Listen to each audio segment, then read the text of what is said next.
Picking the right niche for your lead generation agency is the difference between making $1,000 a month and making tens of thousands of dollars a month. And no, that is not an exaggeration. Different markets have different pain points, different ways of talking, different ways of communicating their pains, and different end desires. If you're in the wrong market as an entrepreneur, you're pretty much just fighting an uphill battle and you are getting wrecked by companies who have actually picked the right niche. Between different niches, there are huge differences, and it's crucial that you pick your niche in the beginning in a way that you actually have the least amount of friction to get everything rolling, and that you have an advantage in actually working in that niche. Some niches are way more aware, some are way less aware, some have more demand, some have less demand. There are a bunch of different variables, so it's extremely important to do it right. And that's why in this video I'm going to be revealing you the exact step-by-step plan to pick niches that generate thousands of dollars a day. And whether you have already started a lead generation agency or maybe you're just thinking of starting one, you can literally just take this simple process that I'm about to give you and do the exact same thing. Just so you know, in the past 12 months, we have literally worked with over 220 B2B lead generation agencies one-on-one. I scaled my own lead generation agency from $0 to $45,000 a month in 6 months. And I have seen everything under the sun when talking about lead generation agencies. Hundreds of different agencies, bunch of different niches, bunch of different sales process, different deals, different flows. You don't have to worry about thinking, is this information valid or not? I can guarantee you this stuff prints. There are going to be a few different steps to this process, and the first step of this process is one of the most important ones, which is identifying your strengths and weaknesses. Something that I want you to realize is that every single person in a market or in business or whatever they are doing is going to be completely different. They're going to have a completely unique situation, and for that reason there are going to be different niches that work better for someone else than the other. So if you don't pick your niche based on your experiences, interests, skills, advantages, you're going to get beat up by a guy who is working in a niche that he has an advantage in. Just sit down and just write down 3 different columns: experiences, interests, and skills. Now start listing down all of the experiences and skills and interests that you might have in life. So maybe your experiences are that you have worked as an SDR in a B2B tech company.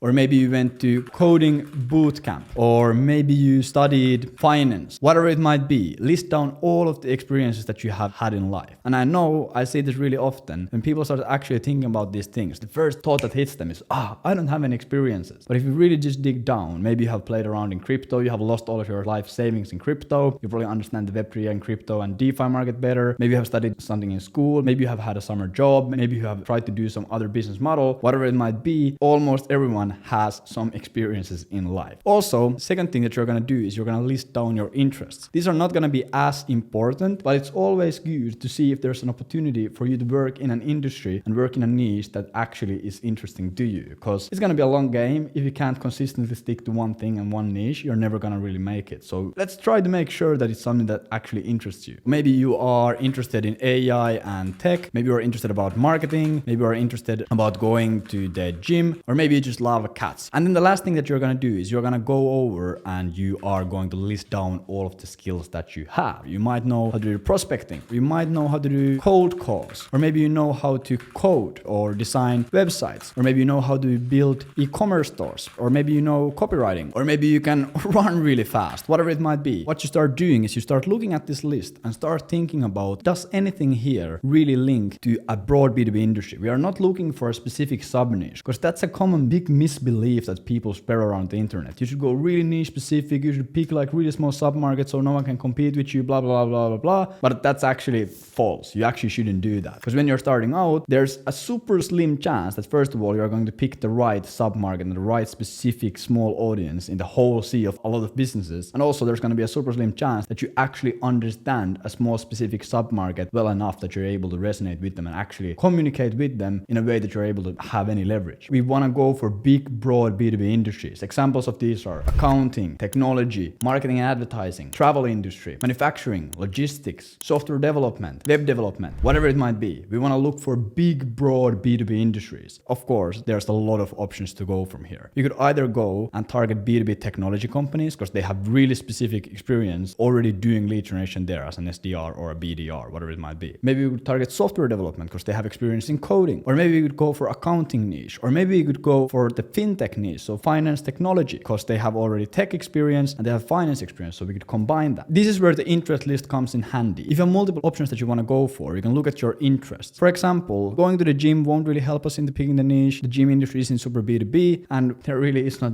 much demand for cats. But we see AI and technology and we also see marketing. So they don't have any marketing experience, so I would really lean towards working with B2B technology companies. They have done SDR jobs there, have been an SDR in B2B tech, so they understand the market, they understand how to do lead gen, and they also are interested in the market and actual growth of AI and technologies. In this scenario, it's a fairly easy pick, but it's just an example to give you. If you're not sure what you should leverage in your experiences, you can just look at your interest and see if you can have something that you have experience in and also you're interested in. And then in skills, we also have a lot of things that we could get from skills. So for example, prospecting, cold calls. So this really leans heavily into already skills that we are going to need. We could also, based on these skills, we could work in the software development niche, like I said. E-commerce niche is out there. Running really fast won't help us. Copywriting is a great skill to have. Designing websites, okay, maybe they understand the web development industry even a bit. But in this case, I would just go working with B2B tech companies because they already have experience there and interest there. Sometimes it won't be as direct and easy to spot, so you might have to spend an hour or two on this. But like I said, it has a huge impact, so it makes sense to spend time and effort into it. Then when you have identified your big and broad B2B industry, we want to move into the step 2, which is doing surface level market research. Market research itself is extremely important because when you do market research, you understand what are the pains in the market, what are the ways they communicate in the market, what are the specific terms and keywords they use in the market, what are the common end desires that the market wants, etc., etc., etc. We just understand the market better. And the best way to understand those things is actually taking sales calls, having clients, doing prospecting, and talking to the people in the market. So the first thing we always want to check is the industry that we are planning to go for, is it growing or shrinking? In this case, it's really easy to know that, okay, if we are going for the B2B tech industry, technology is growing really fast, but sometimes it's not as simple. And you might have to do a quick Google search. This is a really easy thing to spot. You just write, is manufacturing growing or shrinking? So you don't end up picking a niche that is actually going to be dead in a few years. Second thing we do is we check if they are easy to target. It is extremely dumb for you to pick a niche that is hard to target. You're pretty much just shooting yourself in the leg. Sometimes I see this. People come to me and they're like, yo bro, I just picked my first niche. I'm just trying to do some campaigns, but I ran into a problem. I can't find any prospects. I don't know how to send these people cold emails. I don't know how to get calls with these people. And that is the dumbest thing ever. You pretty much gave yourself a disadvantage before starting out. So just make sure that these people are easy to target. Here, for example, is Apollo.io. And this is like one of the best prospecting tools for beginners to start out with. So we could, for example, just search, are we able to locate industries that really have these B2B tech companies? Once again, you don't need to find the specific targeting options, but we just want to see if there's something that really matches what we're trying to target. So maybe we use the keyword filter and we search up SaaS. And we see like, okay, are there any SaaS prospects out there? Here we see that, okay, in the SaaS market, 1.5 million leads immediately pop up. So let's say we narrow it down a bit. We just throw in a few filters here: CEOs, founders, owners, CMOs, co-founders, head of sales might be relevant for us. We are just looking to see quickly if there's a way to target these people. With these quick filters, we're able to find 21,000 decision maker leads really quickly. If we put a bit more energy into this, we can for sure find like 50,000. There's a bunch of databases that already pop into mind when talking about technology, like Crunchbase, GetLatka, all of these places, LinkedIn. B2B technology companies are really easy to target based on this quick search. So we know that, okay, this is not going to be a problem that we run into later on. If you put in your industry here and you can't really find any leads there, it might not be the wisest idea to go for that industry because you're just going to be struggling really quickly finding companies to sell to. Then we just quickly want to check if they are in pain, and we can just quickly Google B2B tech company pains 2023 or problems 2023. I just opened up the first article, but here we can immediately see challenge number 1 is intense competition and market saturation. So here, if we just look at like an example of resolving this channel, standing out in a crowded market is crucial for growth and profitability. They must differentiate by offering unique value propositions, focus on specialized niches, and delivering superior customer experiences. And that's like 2 out of 3 of that is pretty much what a B2B lead generation does. They help you identify the most profitable niche. They help you stand out in the market in your cold emails and your cold outreach. If we keep going down the list and looking at different articles, standing out from the competition, we already knew this. It's really important to do good cold outreach, developing detailed buyer personas, sales challenges, another big challenge for B2B SaaS providers, doing the sales process, growth challenges, defining the right market. So these are all things that B2B lead generation agencies automatically help with. And if we want to go even deeper, we can go into B2B SaaS specific Facebook groups or LinkedIn groups, or we can go to Reddit. Reddit is an amazing place. We know that, okay, boom, these companies are clearly in pain and we can help to solve that pain. And then the last thing is is we want to make sure that we are able to find at least 5,000 prospects that are easy to find. If you search up your industry and you spend 5-10 minutes trying to find some leads on Apollo or on LinkedIn, but you can't find 5,000 prospects anywhere, your total addressable market is too small. And the chances are, if that happens, is that you haven't actually picked broad B2B industry, but you have picked accidentally a sub niche. For example, maybe you have picked AI B2B SaaS as your niche when the actual big broad B2B industry is B2B SaaS. You don't want to niche down yet. So then when we have identified our big broad B2B industry based on this audit, and we have actually seen that they are growing, they're easy to target, we have over 5,000 prospects we can find, and they are struggling with growth or lead generation or sales, we are good to go to the next step. We're going to start doing some broad outreach campaigns and an offer. So we're going to make a thesis, we're going to make an assumption of, okay, these companies probably want to increase their MRR, or they want to get more deals, they want to get more contracts, or whatever it might be. If you want to really see how to make good offers, I have like 5 videos on my YouTube channel, but don't go there yet because you won't really benefit from them if you don't understand these steps. Pretty much what we're going to do is we're going to pick broad target market. Boom, this is already done. We're going to do market research with AI, data, and tech, and we're going to craft a version 1 thesis based on the research. So we're going to craft our first version 1 offer, and then we're going to start running these really broad B2B campaigns. So this is B2B tech industry. So what a lot of people try to do is they try to pick this really specific niche. For example, early stage AI B2B tech companies that have just raised their seed round in the USA. Super small target. They try to start shooting cold emails to this niche, and they just hope that they have actually demand and they actually have traction for this offer. That is not the smartest way to approach these things. So what you pretty much want to do is you just want to keep your industry and your niche really broad in the beginning, and then want to start doing a lot of high volume campaigns, offering a really general offer, which pretty much is going to result in you booking a lot of sales calls, a lot of discovery calls with different types of prospects. So later stage companies, early stage companies, good marketers, bad marketers, different verticals, different sub niches, different subcategories. They're delivering different services, have different USPs. You're going to have a lot of variation. You're going to see a bunch of different companies. And because you're going to be talking to a lot of these different companies, you're going to see a lot of new insights. Let's say that every single time when you talk to an AI B2B SaaS company, you see that they are clearly in pain. They're all talking about how hard it is to generate leads. And every time when you talk to an early stage company, they're worried about something else. You're going to take this insight and you're going to keep tweaking your niche over and over and over again. You're like, okay, these guys need it, these guys don't. Boom. We're going to make our niche more specific to this target audience. So we only work with AI SaaS companies or specific size SaaS companies or companies in specific criteria or whatever it might be. So we're pretty much going to run outbound using our new foundations. We're going to gather insights, data, and feedback from discovery calls and campaigns. If we don't have any new insights, we're going to go back and we're going to keep running campaigns. But if we have new insights, if we actually got some good data, some good feedback, we're going to update our niche. We're going to update our landing page and cold emails, and we're going to keep doing that because that way the campaigns always get better and better and better. We're pretty much just seeing more pains in the market. You're able to identify better niches over and over again, and you're able to dial it down. Here's the big market. Every time when we talk to these big companies, they don't need it. So you just exclude a big part of the niche. And they're like, okay, every single time when we talk to these companies that are in AI, they really resonate and really need this. And you're just making it more accurate and niching down based on the actual data that you get from the market, the actual feedback. You're not guessing, you're not making assumption, you're actually doing based on stuff that you see every single day in real life in these calls. And that's how you make sure that it actually resonates. When you have started out identifying these different niches, you actually take 3 to 5 clients and you identify traction. Just from the sales calls, we won't have all the details. We are going to take 3 to 5 different clients to actually see how the markets behave, how the actual offers behave, what kind of things are important to get the campaigns working really well. So let's say company 1 is an AI SaaS company. Then the client number 2 that we take is a marketing technology company. Number 3, let's say that they are a cybersecurity SaaS company. So they have a solution for cyber problems and cybersecurity problems. And we're going to work with all of these 3 companies and we're going to actually see how it is to working with them. Maybe for the AI SaaS company, in the first 60 to 90 days, we book them 7 calls and it's really hard to find good angles and the market sophistication is really low and no one really knows what's happening, whatever. Maybe for the marketing technology company, the one that has the marketing solution and the SaaS that helps with marketing, maybe for them we book 21 calls because it's really easy to demonstrate the ROI and it's really easy to explain the solution. And then let's say for the cybersecurity company, we book 9 calls because we don't have enough experience with it or we don't understand it or maybe the clients are very shit, whatever it might be. Here we have clear feedback that, okay, out of these 3, the best one clearly was these marketing technology companies. We had the easiest time on getting them results. We actually got the most resonance and we understood the niche better. So what we're going to do next is crucial and a lot of people miss this. But the next step is pretty much double down and dial into the sub-market with traction. So take the market, which here was B2B, marketing, technology, and we just double down into this. We change our landing pages, we change our cold emails, we change our headlines, we change our via sales, everything. And now we are a B2B lead generation agency that is focused in working with B2B marketing technology companies. We're just pretty much replicating the thing that we did for the first B2B marketing technology company, getting them more leads, doing more cold email, whatever it might be. You can even take these results that you have gotten, you can make a case study, and it's gonna make it so much easier to get more of these B2B marketing technology companies as clients because you have already proven that you know what you're doing in that sub-industry. And now you might be thinking, okay, the game is over, that is my niche forever, but no. Maybe you work with 5 different B2B marketing technology companies. 3 of them, they're really early stage, new companies, small teams, new product, and 2 of them are later stage companies. So they're already more established, they already have a lot of customers, they have a bigger team, they have bigger funding rounds, etc. Maybe you see that it's so much easier to get results for these later stage companies, more established ones, and actually make great money working with them. Then we're gonna exclude once again the factor that doesn't really work, and we're gonna just focus on working with these later stage B2B marketing technology companies. We're gonna keep doing that forever and forever and forever. So you need to always be identifying what are the inefficiencies in your current market and in your current niche, excluding them, and also seeing what are the most efficient things, what are the things that actually make it easy and great to work with a client, and doubling down on those. And this way, you're pretty much always picking the best niche that you can personally be in based on actual feedback, actual facts, actual market feedback and insights, instead of just trying to guess. That's not really a predictable way to do it. This is exactly what we have done with over 200 B2B lead generation agencies up to this point. We helped Wyatt go from $0 to $75,000 a month in profit in 9 months doing this stuff. We helped Christian and Huey go from $0 to $25,000 a month in 3 months. We helped Oliver Scarnild go from $0 to $35,000 a month in 18 weeks. And we helped Haig go from $0 to $10,000 a month. And that's just a few examples from all the people we have helped out with changing their lives and building their dream businesses. Those are not exceptions, those are the standard that we are going for. And this process that I just went through with you is one of the things why we are able to create these kind of results for all of our customers. Also, as a side note, if you are interested in actually building a B2B lead generation agency and going from $0 to $10,000 a month before the year ends, you can personally work with me and my whole team, and we'll consult you one-on-one on all the things that you need to do to get there. We'll help you pick your niche, create your offer, write your cold emails, help you with service delivery, with sales, with scaling, with everything that it takes to get you the goals and the numbers that you actually want to achieve. So if that's something that you are interested in, you can actually go out and you can check out Agent Velocity. It's going to be the first link in description. You can just check our free resources there, and if it's interesting to you, you can go ahead and book a call and apply. If we accept your application, we're able to start working together. I hope you enjoyed. If you liked, drop me a like, and if you have already seen a few of my videos and you enjoy them, go ahead and drop me a subscribe. Amazing. Take care. Bye.